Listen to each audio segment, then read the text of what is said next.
The Magna Carta 1215. Number 1, lines 5 to 7.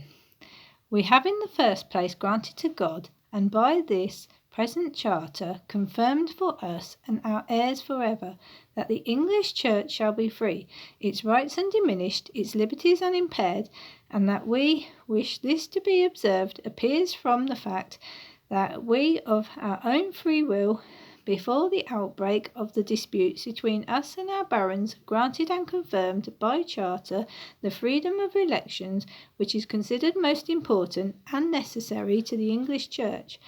We have also granted to all free men of our kingdom, for us and our heirs forever, all the liberties underwritten, to have and hold to them and their heirs of us and our heirs. Number 2, lines 7 to 9. If any of our earls, barons, or others who hold lands of us by knight service shall die, and at the time of his death his heir shall be full age, and owe a relief, he shall have his inheritance on payment of ancient relief. And number 3, line 9. If any such heir shall be under age, and a ward, he shall, when he comes of age, have his inheritance without relief or fine. Number 4, lines 10 to 12. The guardian of the land of any such heir shall take therefrom only reasonable revenues, customs, and services, without destruction and waste of men or property. And if we shall have committed the wardship of any such land to a sheriff, and he commits destruction, we will take amends from him, and the land shall be committed to 2 lawful and discreet men of that fee, who shall be answerable for the issues to us. Number 5, lines 12 to 13. The guardian, so long as he shall have the wardship of the land, shall keep up and maintain the houses, parks, fish ponds, pools, mills, everything pertaining thereto, out of the issues of the same, and shall restore the whole to the heir when he comes of age, stocked with ploughs and grain, and as the season requires, and the issues of the land can reasonably bear. Number 6, lines 13 to 14. Heirs shall be married without loss of station, and the marriage shall be made known to the heirs next of kin before it be contracted. Number 7, lines 14 to 15. A widow on the death of her husband shall immediately and without difficulty have her marriage portion and inheritance. She may remain in her husband's house for 40 days after her husband's death, within which time her dower shall be assigned to her. Number 8, lines 15 to 16. No widow shall be compelled to marry so long as she wishes to live without husband, provided, however, that she give security she will not marry without our assent. Number 9, lines 16 to 17. Neither we nor our bailiffs shall seize any land or rent for payment of debt so long as the debtor's chattels are sufficient to discharge the same, nor shall the debtor's sureties be distrained as long as the debtor is able to pay the debt. If the debtor fails to pay, not having the means to pay, then his sureties shall answer the debt. Number 10, lines 17 to 18. If anyone who has borrowed from the Jews any sum, great or small, dies before the debt has been paid, the heir shall pay no interest on the debt, so long as he is under age. If the debt shall fall into our hands, we will take only the principal sum named in the bond. Number 11, lines 17 to 18. If any man dies indebted to the Jews, his wife shall have her dower and pay nothing of the debt. If the deceased leaves children under age, they shall have necessities provided for them in keeping with the estate of the deceased, and the debt shall be paid out of the residue, reserving the service due to the deceased's feudal lords. So shall it be done with regard to debts owed persons other than Jews. Number 12, lines 19 to 20. No scutage nor aid shall be imposed on our kingdom unless by common counsel, except to ransom our person, make our eldest son a knight, and once to marry our eldest daughter, and for these only a reasonable aid shall be levied. So shall it be with regard to aids from the City of London. Number 13, lines 20 to 21. The City of London shall have all her ancient liberties and free customs, both by land and water. Moreover, we decree and grant that all other cities, boroughs, towns, and ports shall have all their liberties and free customs. Number 14, lines 21 to 23. For obtaining the common counsel of the realm for the assessment of aids other than in these cases aforesaid, or of scutage, we will cause to be summoned severally by our letters the archbishops, abbots, earls, and great barons. We will also cause to be summoned generally by our sheriffs and bailiffs all others who hold lands directly of us, to meet on a fixed day, but with at least 40 days' notice, and at a fixed place. In all letters of such summons we will explain the cause thereof.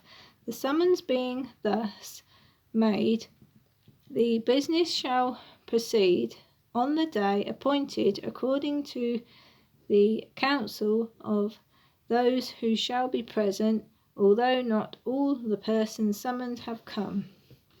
15, lines 23 to 24. We will not in the future allow any man to levy an aid upon his free men, except to ransom his person, make his eldest son a knight, and once to marry his eldest daughter, and on each of these occasions only a reasonable aid shall be levied. Number 16, lines 24 to 25. No man shall be compelled to perform more service for a knight's fee than is due therefrom. That's 17, line 25. The Court of Common Pleas shall have a permanent venue and no longer follow the royal courts on its travels across the country. 18, lines 25 to 26. Recognisances of novel dissensing, mort Dancaster, and Doraine presentment shall be taken only in their proper countries, we be absent from the realm. Our Chief Justiciary shall send 2 justiciaries through each county 4 times a year, who with 4 knights elected out of each country by the people thereof shall hold the said assizes in the court on the day and in the place where that court meets. 19, lines 26 to 27. If the said assizes cannot be held on the day appointed, so many of the knights and freeholders as shall have been present on that day shall remain, as will suffice for the administration of justice. 20, lines 27 to 28. A free man shall not be fined for a small offence, only according to the measure thereof, and for a grave crime according to its magnitude, saving his means of livelihood and in like manner a merchant saving his merchandise, a husbandman saving his tillage, none of these fines shall be imposed except by the oath of honest men of the neighbourhood. 21. Lines 28 to 29. Earls and barons shall be fined only by their equals and only in proportion to the measure of the offence. 22. Line 29. No fines shall be imposed upon a clerk's lay property except after the manner of the other persons aforesaid and without his ecclesiastical benefice. Number 23. Line 29. No village or individual shall be compelled to build bridges over rivers except those bound by ancient custom and law to do so. 24. Line 29 to 30. No sheriff, constable, or other of our bailiffs shall hold pleas of our crown. 25. Line 30. All counties, hundreds, wapentates, and tithings, except our demesne manors, shall remain at the old rents without any increase. 26. Lines 30 to 32. If anyone holding a lay of us shall die, and the sheriff or our bailiff exhibit our letters patent of summons for the debt due to us from the deceased, it shall be lawful for such sheriff or bailiff to seize and catalogue the chattels of the deceased to the value of the debt as assured by worthy men. 27. Lines 32 to 33. If any freeman shall die intestate, his chattels are to be distributed by his nearest kinfolk and friends under supervision of the church, saving to each creditor the debts owed him by the deceased. 28. Line 33. No constable or other of our bailiffs shall take corn or other provision from any man without immediate payment unless the seller voluntarily consents postponement of this.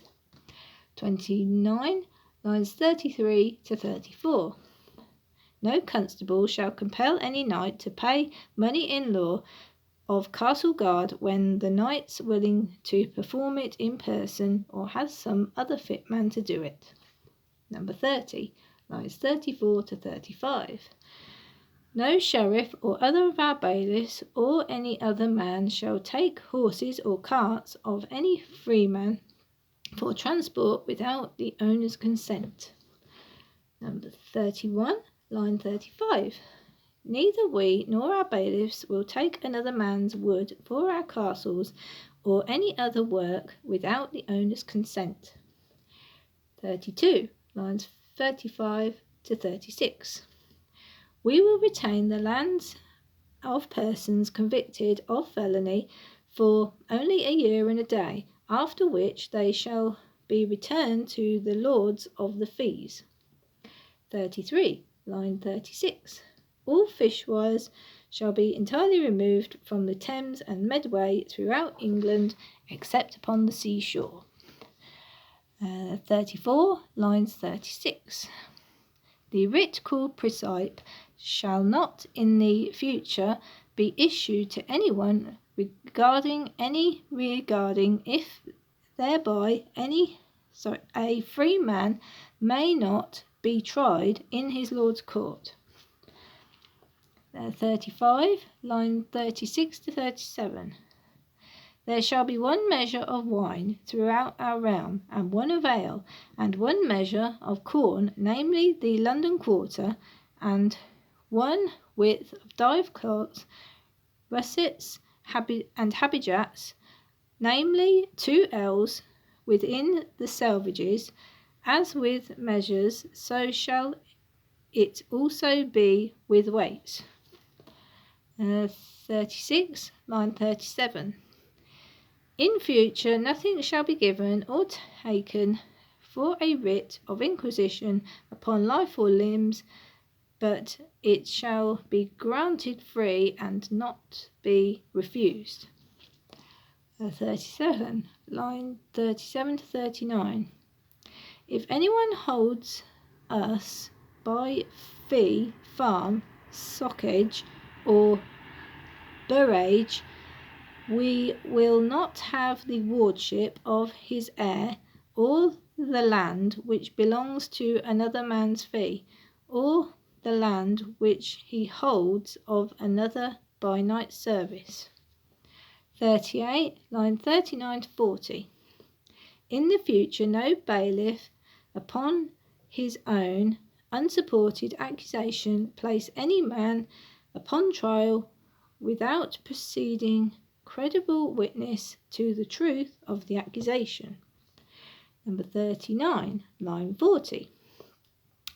No free man shall be taken, imprisoned, outlawed, banished, or in any way destroyed, nor will we proceed against or prosecute him except by lawful judgment of his equals and by the law of the land. Number 40, line 40. To no one will we sell, to no one will we deny or delay right or justice. 41, line 41 to 42. All merchants shall have safe conduct to go and come out of and into England, and to stay in and travel through England by land and water for purposes of buying and selling, free of illegal tolls, in accordance with ancient and lawful customs, except in wartime. Number 42, lines 42 to 43. In future it shall be lawful for anyone to leave and return to our kingdom safely and securely by land and water, except those who have been imprisoned or outlawed according to the law of the land, people of a country at war with us, and merchants who shall be dealt with as aforesaid. 43, lines 43 to 45. If anyone die holding of some escheat, such as the honour of Wallingford, Nottingham, Boulogne, Lancaster, or other escheats which are in our hands and are baronies, his heir shall not give any relief or perform any service to us other than he would owe to the baron. 44, line 45.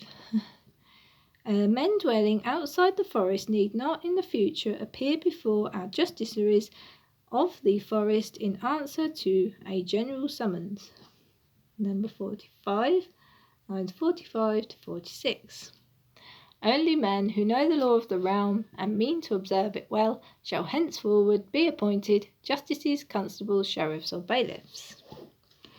46, line 46.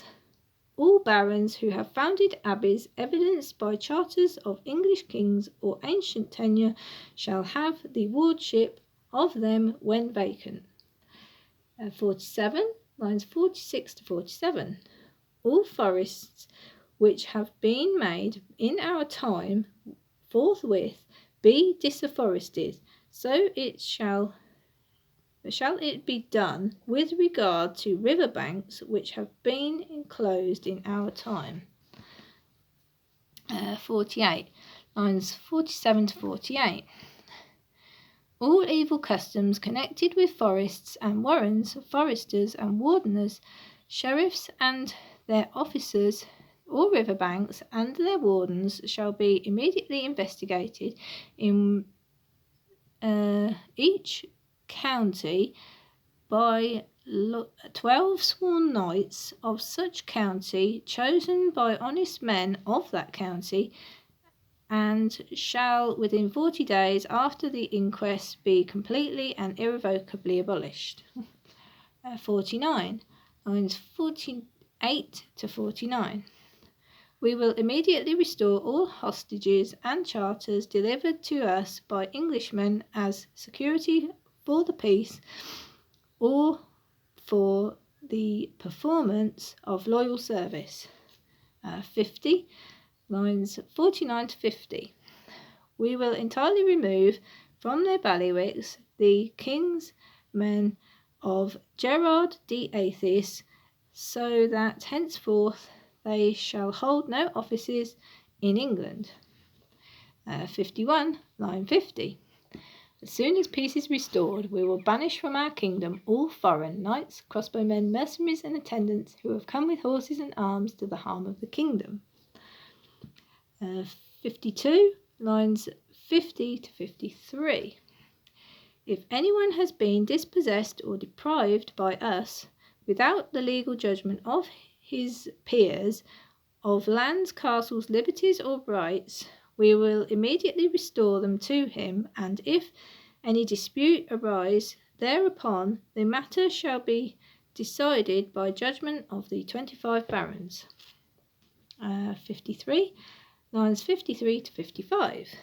Likewise, we shall have similar respite to the disafforestation or retention of those forests which Henry our father or Richard our brother afforested, and to wardships of lands belonging to another's fee, and to abbeys founded in another's fee than our own, where to the lord of that fee asserts his right when we return from our crusades, or if we remain behind from it, we will immediately grant full justice to the complainants in these matters. 54, line 55.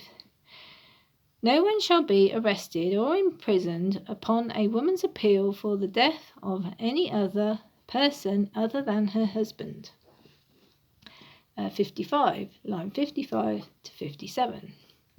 All fines unjustly and unlawfully given to us, and all fines levied unjustly and against the law of the land, shall be entirely remitted, or the matter be settled by judgment of the 25 barons, together with the aforesaid Stephen Archbishop of Canterbury, if he himself can be present.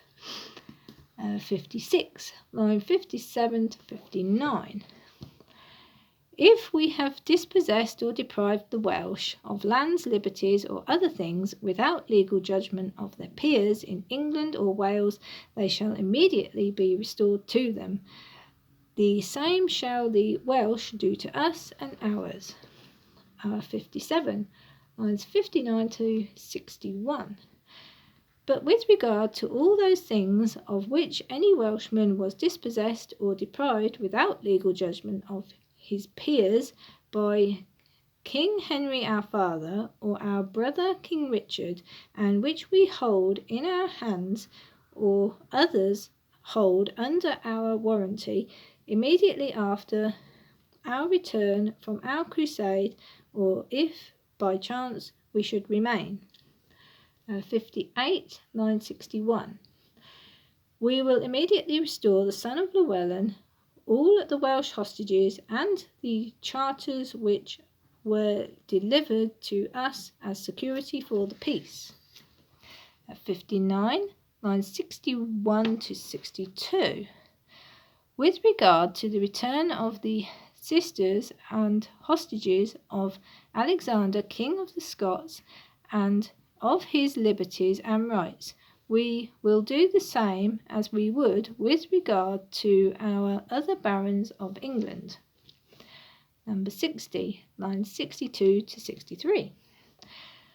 All the customs and liberties aforesaid, which we have granted to be enjoyed by our people throughout our kingdom, let all our subjects, whether clerks or laymen, observe toward their dependents.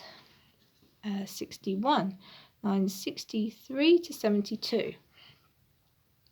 Whereas we, for the honour of God and the amendment of our kingdom, in order the better to allay the discord arisen between us and our barons, have granted all these concessions aforesaid, willing that they be forever enjoyed wholly and in lasting strength, do give and grant to our subjects the following security, to wit, that the barons shall elect 25 barons of the realm, who shall with their utmost power observe, hold, and cause to be observed the peace and liberties which we have granted unto them by this our present charter have confirmed, so that if we our justiciary, bailiffs, or any of our ministers offend in any respect against any man, or shall transgress any of these articles of the peace or security, and the offence be brought before 4 of the said 25 barons, those 4 barons shall come before us or our chief justiciary, if we are out of the kingdom, declaring the offence, and shall demand speedy amends for the same.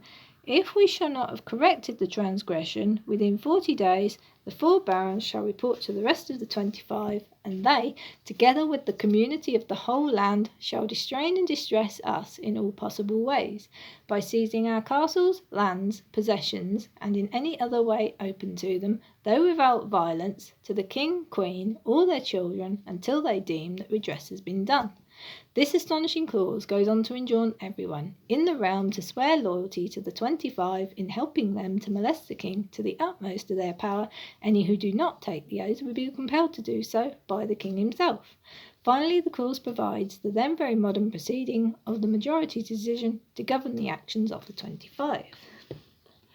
62, lines 72 to 74.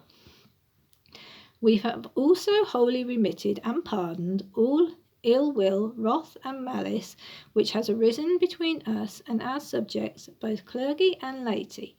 Moreover, we have fully remitted, and as far as in lies, wholly pardoned to and with all clergy and laity all trespasses made in consequence of the said disputes from Easter in the 16th year of our reign, until the restoration of peace over and above this, we have caused to be made in their behalf letters patent by testimony of Stephen Archbishop of Canterbury, Henry Archbishop of Dublin, the bishops above mentioned, and Master Pandulph, for the security and concessions aforesaid.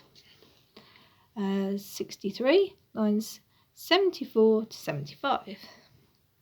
Wherefore we will and firmly command that the English Church shall be free, and all the men in our kingdom shall have and keep all the aforesaid liberties, rights, and concessions, well and peaceably, freely, quietly, fully, and wholly, to them and their heirs of us, and our heirs in all things and places forever. An oath, moreover, has been taken, as well on our part as on the part of the barons, that all these conditions be held in good faith and without evil intent, given by our hand in the meadow which is called Runnymede, between Windsor and Staines, on the 15th day of June, in the 17th year of our reign. Right, thank you, bye.